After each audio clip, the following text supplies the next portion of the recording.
Hi, welcome back. Look what I found. A giant tree branch fell down. So, I wanted to formally introduce myself. My name is Emily. I live in Owosso, Michigan. I've lived here for about 5 years now. It's a small town, like 15,000 people, right in mid-Michigan between Flint and Lansing, basically. And although I was born in Minnesota, I grew up in California. My husband grew up in Eastern Washington. So the Midwest has been a little bit of a challenge for us politically, not socially, because everybody here is really nice, but politically, I think it's been a little bit of a challenge. And so we've used these 5 years and kind of gotten our bearings. And I guess I just figured this was as good of a time as any to kind of unravel a lot of the thoughts I have, the stories that I'm picking up from this town, the experiences, certainly what it means to be, I'm 48, so what it means to be 48 at this point, living in this house our house is from 1870. There are so many amazing stories that I can tell you guys, and I will, about the actual history of this house. It's ridiculously amazing. Stay tuned for that later when I'm in history mode. But I think the biggest thing that I'm recognizing right now, as I'm in the middle of all of this, middle of everything, right? Middle age, the Midwest. I'm in the middle of always 10,000 messes, mid-construction, mid-progress, mid-career, mid everything. That one of the things I'm acutely aware of is that my mom passed away when she was 61 back in 2011, and she was amazing, like just a beacon of light.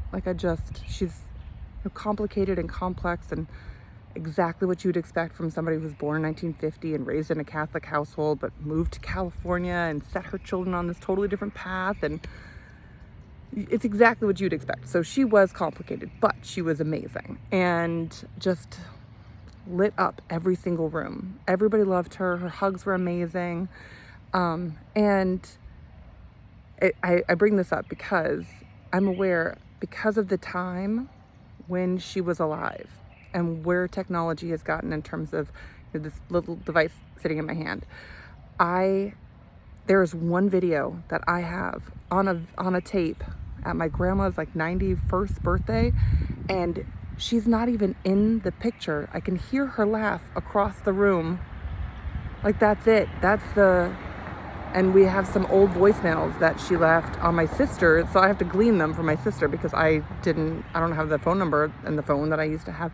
So I get to glean my mom's, "Hi, sweetie," her whole message to my sister, and I can relay it into my emotional experience. Like, I'm receiving these voicemails. But other than voicemails and one laugh in one video, all I have is still frames. And I'm just, I don't know, I'm classic, typical mom. I'm always taking pictures. I'm always grabbing pictures of my husband doing things with my kids and of the kids themselves. And I'm screenshotting saving their pictures that their friends post of them, and, typical psycho. But I'm not actually in the videos or I'm narrating them sometimes, but I'm not there's no way for my children to actually get to know me or what I was doing, what I was thinking, what I was building, all of my fears, all of my hopes, all of these things, all the things that make me uniquely me. They have the chance to know those things if I take the time to put myself in the camera and to share my thoughts and share my visions and share my goofy pipe dreams and the failures, man. Oh my God. When I say literally my story began in Owosso, it's partially true. It's clearly my story began in California and Minnesota and all the other places that stitch together all the things that make me me. But man, Owosso has put me through the paces. It has caused me to challenge how strongly I hold onto a principle. And it turns out really strongly. So I can rest easy on that. I know that if I choose to not object to something, it's not from fear. It's just because for whatever reason, I've decided that that's not the moment to object, because I have literally gone through so much shit here. It's crazy. And it's all, it's all fine. It's for the better.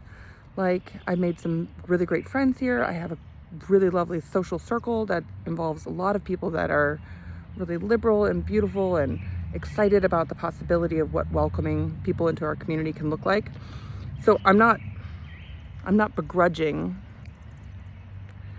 the other side of my experience here. I actually appreciate it because it's helped kind of galvanize the group that I have and my own sense of self.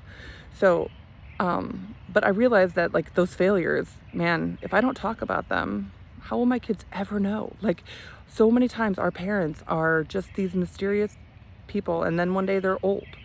And before they were old, they were interesting and they were complicated, just like my mom, just like her mom. Everybody's complicated, and I don't know. I think that this is like a love letter to my children, and everybody else can join in along. I think that's fun. The more the merrier. That get to know the ins and outs of all the weird stories and ambitions and, like I said, failures that I endure, like, as I'm just moving through this life. It's not a very spectacular life. And at one point I actually started a thought project called The Unimpressive Life, because so many things that my mom did would be considered by all definition unimpressive, but yet her life was so full and so beautiful and whatever, and something that I really emulated or aspired to embody to myself. So anyways, long way around of saying that I am kind of embarking on this process, let's call it an experiment. Let's call it an experiment or an experience.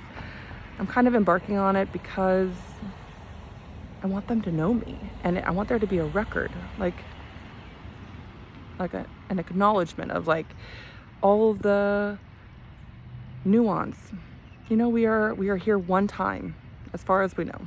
We are here one time, and every single thing, every single possible experience that we have stitches together to make every next experience, it flavors it all. And so I love unpacking things. I love, obviously, midnight in Owosso is because I'm quite literally up every night. Like, I don't know why. I sleep in shifts, apparently. But and I often do a bunch of really good creative thinking during that window of time. And so midnight in Owosso is kind of yet another mid, right?